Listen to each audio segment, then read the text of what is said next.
ஒருவேளை உணவுக்காக கூட கஷ்டப்பட்ட நிலையில் இருந்து இன்று உலக அளவில் அங்கீகாரம் பெற்ற விளையாட்டு பிரபலங்களில் மிகவும் முக்கியமான கால்பந்து வீரர் தான் கிறிஸ்டியானோ ரொனால்டோ.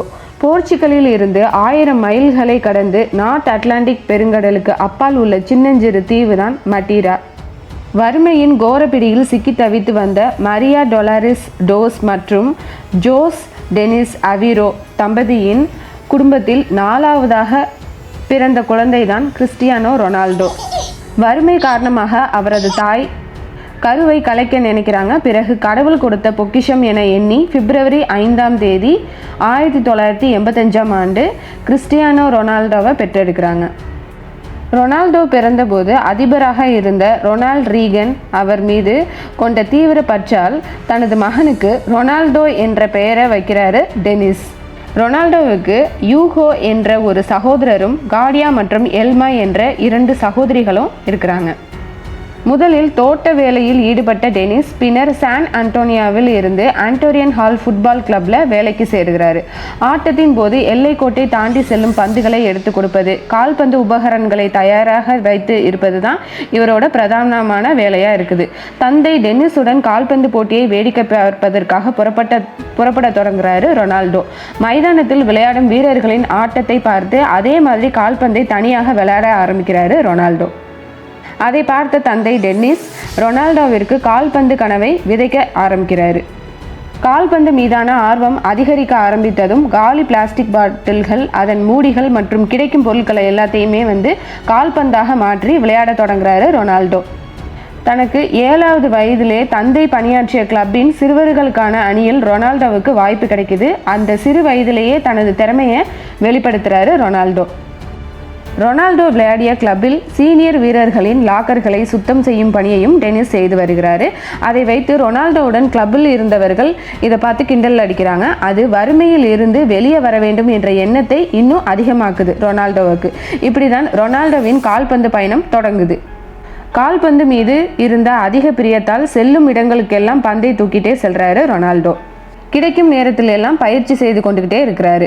ஒரு முறை வகுப்பறையில் கால்பந்தோடு அமர்ந்திருந்த ரொனால்டோவை கண்ட ஆசிரியர், கால்பந்து உனக்கு சோறு போடாது, கால்பந்தை வைத்துக்கொண்டு உன்னால் வாழ்க்கை ஒன்றையும் வாழ முடியாது அப்படின்னு சொல்லி திட்டுறாங்க. இதனால் கோபமடைந்த ரொனால்டோ ஆசிரியரை சேரை கொண்டு அடிக்க ஓங்குறாரு. விளைவு பள்ளியை விட்டு நீக்கப்படுறாரு. இதை அறிந்த தாய் மரியா ரொனால்டோவை கால்பந்தில் மட்டும் கவனத்தை செலுத்துமாறு சொல்றாங்க. ரொனால்டோவின் பெற்றோர் சம்பாதிப்பது சாப்பாட்டுக்காக மட்டுமே சரியாக இருக்குது. அதனால் அவரது கால்பந்துக்கு தேவையான செலவு அவங்களால செய்ய முடியலை. கால்பந்துக்கு தேவையான ஷூக்களை கூட அவங்களால வாங்கி கொடுக்க முடியலை. இதனால் அவரோட அண்ணனுடைய பழைய ஷூக்களை வைத்து தான் விளையாட ஆரம்பிக்கிறாரு ரொனால்டோ. இப்போ அடுத்த கட்ட ஃபுட்பால் கோச்சிங்காக லிஸ்பனுக்கு போகிறாரு. ஆனால் அதுக்கு அதிகமாக செலவாகுது. இங்கே இவருக்கும் இவரோட ஃப்ரெண்டுக்கும் நல்ல சாப்பாடு கூட கிடைக்காம இருக்கிறாங்க. மெக்டொனால்ட்ஸில் வேலை பார்க்குற ஒரு பொண்ணை ஃப்ரெண்டாக ஆக்குறாங்க. அவங்க மூலியமாக மீதமுள்ள பர்கரை சாப்பிட்டு தான் இவங்க ஃபுட்பால் கோச்சிங்க்கு போகிறாங்க.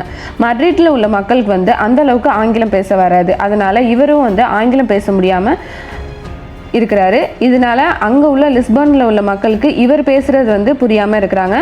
இவரை கிண்டலும் பண்ணுறாங்க. மேட்ச்சில் பால் கூட பாஸ் பண்ணாமல் இந்த மாதிரி நிறைய விஷயங்களை இவருக்கு ரொம்பவே மனசு உடையிறாரு. அதனால இவருக்கு க்ரையிங் பேபி அப்படின்னு கூட பேர் வருது. ரொனால்டோவுக்கு 15 வயசாக இருக்கும்போது இதயத்தில் டாக்கிகார்டியாங்கிற ஒரு பிரச்சனையை டயக்னோஸ் பண்ணுறாங்க. இப்போ ரொனால்டோவுக்கு 2 ஆப்ஷன் தான் இருக்குது. ஒன்று உயிருக்கே ஆபத்தான அறுவை சிகிச்சையை மேற்கொள்ளணும். இன்னொரு ஆப்ஷன் என்ன அப்படின்னாக்கா வாழ்நாள் ஃபுல்லாகவே ஓடுவது, குதிப்பது போன்ற செயல்களில் ஈடுபடாமல் இருக்கணும். ஃபுட்பால் விளையாட்டுக்காக உயிரையே கொடுக்க துணிந்த ரொனால்டோ அறுவை சிகிச்சையை செஞ்சுக்கிறாரு. 1995ஆம் ஆண்டு தனது சொந்த ஊரான மடீராவில் உள்ள நேஷனல் கிளப்பில் இணைந்து ரொனால்டோ ஆட்டத்தின் அவரோட திறமையை வெளிப்படுத்துகிறாரு. அனைவரோட கவனத்தையும் இவர் ஈர்க்கிறாரு. அதுக்கப்புறம் 1997 12 வயதாக இருக்கும்போது ரொனால்டோ ஸ்போர்ட்டிங் சிபி என்ற கிளப்புக்காக $1500 ஒப்பந்தம் செய்யப்படுறாரு. களத்தில் புயலாக செயல்பட்ட ரொனால்டோவின் ஆட்டம் பார்வையாளர்களுக்கு விறுவிறுப்பையும் எதிர் அணியினருக்கு கடும் போட்டியையும் கொடுக்குது. இதை அடுத்து முதல் முறையாக 2023ஆம் ஆண்டு மான்செஸ்டர் யுனைடெட் என்ற பெரிய கிளப்பில் இணைகிறாரு. 18 வயதிலேயே $12.24 மில்லியன் மான்செஸ்டர் அணிக்காக ஒப்பந்தம் போடப்படுறாரு Ronaldo.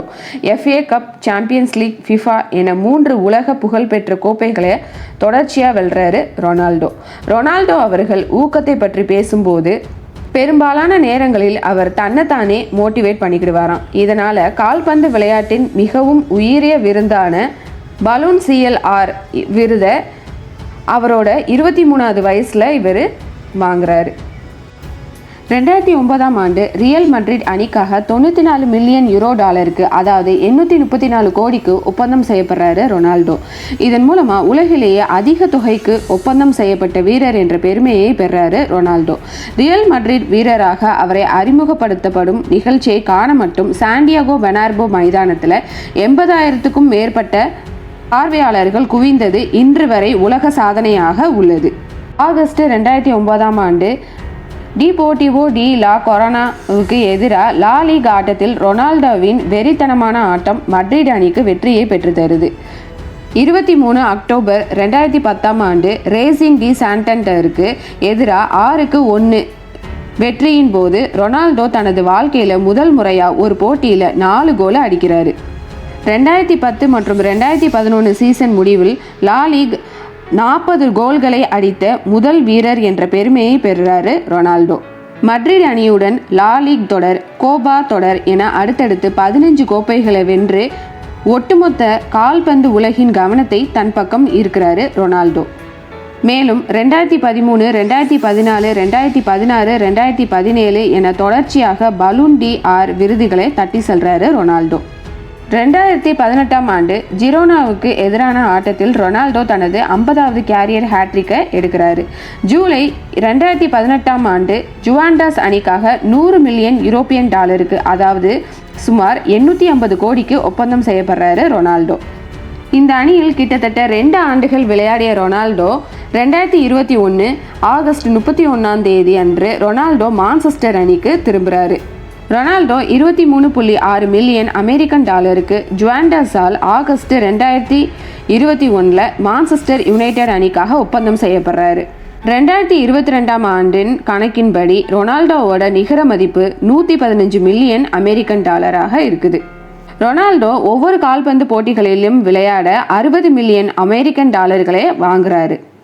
Delivery hero, herb life, MDG, Nike, Unilever போன்ற பல்வேறு நிறுவனங்களில் பிராண்ட் மாடலாக இருப்பதற்காக மில்லியன் கணக்கில் சம்பளம் வாங்குறாரு ரொனால்டோ. ரொனால்டோவின் சொந்த நிறுவனமான CR7 கண்ணாடிகள், உள்ளாடைகள், வாசனை திரவியங்கள், காலணிகள் ஆகியவற்றை விற்பதன் மூலமாக ஆண்டுக்கு பல மில்லியன் லாபம் சம்பாதிக்கிறாரு. ரொனால்டோவை பற்றி சில சுவாரஸ்யமான தகவல்களை பார்க்கலாம். ரொனால்டோவின் தந்தை குடி மற்றும் புகையிலை பழக்கத்திற்கு அடிமையாகி இறந்திருக்காரு. அதனால் இவர் குடி மற்றும் சிகரெட் புகைப்பது போன்ற பழக்கம் இவர்கிட்ட கிடையாது. சிறு வயதில் ரொனால்டோவிற்கு லிட்டில் பி, க்ரையிங் பேபி என்ற செல்ல பெயர்களும் இவருக்கு இருந்திருக்கு. மற்ற கால்பந்து வீரர்களைப் போல ரொனால்டோ உடலில் ஒரு டாட்டூ கூட கிடையாது. ஏன்னா இவர் ஆண்டுதோறும் தனது சொந்த ஊரில் இரத்த தானம் செய்வதை வழக்கமாக கொண்டிருக்கிறாரு.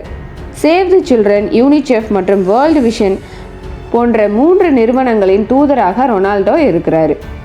2013ஆம் ஆண்டு முதன்முறையாக தான் வாங்கிய பலூன் d'Or விருதை விற்று ஆபத்தான நோயால் உயிருக்கு போராடி வரும் குழந்தைகளுக்கு உதவக்கூடிய மேக் ஏ விஷ் அறக்கட்டளைக்காக $8 லட்சம் அதிகமான தொகையை நன்கொடையாக கொடுக்குறாரு ரொனால்டோ. 40 கோல்களை அடித்ததற்காக வழங்கப்பட்ட 2011 ஐரோப்பிய கோல்டன் பூட் விருதை விற்று போரினால் பாதிக்கப்பட்ட காசாவில் பள்ளி கட்டுமானத்திற்காக $1.6 மில்லியன் அளவிற்கு நிதியை திரட்டுறாரு ரொனால்டோ. 2020ஆம் ஆண்டு கொரோனா தொற்றால் பாதிக்கப்பட்ட போர்ச்சுகலுக்கு $1.3 மில்லியன் நிதி உதவி செய்கிறாரு. ரொனால்டோவை தற்போது இன்ஸ்டாகிராமில் 500 மில்லியன் பீப்புள் ஃபாலோ பண்ணுறாங்க. இன்ஸ்டாகிராமில் ஒரு பதிவை பதிவிடுறதுக்கு $1 மில்லியன் வாங்குறாரு ரொனால்டோ. இதன் மூலம் ஆண்டுக்கு $47 மில்லியன் சம்பாதிக்கிறாரு ரொனால்டோ. முதல் முறையாக மைதானத்தில் களமிறங்கும் போது கிழிந்த ஷூவோடு இறங்கி எடுபிடியின் மகன் என்ற வசை மற்றும் இழிச்சொல்லை கடந்து இதய அறுவை சிகிச்சையில் வென்று இன்று உலகம் கொண்டாடும் அளவுக்கு ஆளுமையாக உருவெடுத்தவர் ரொனால்டோ.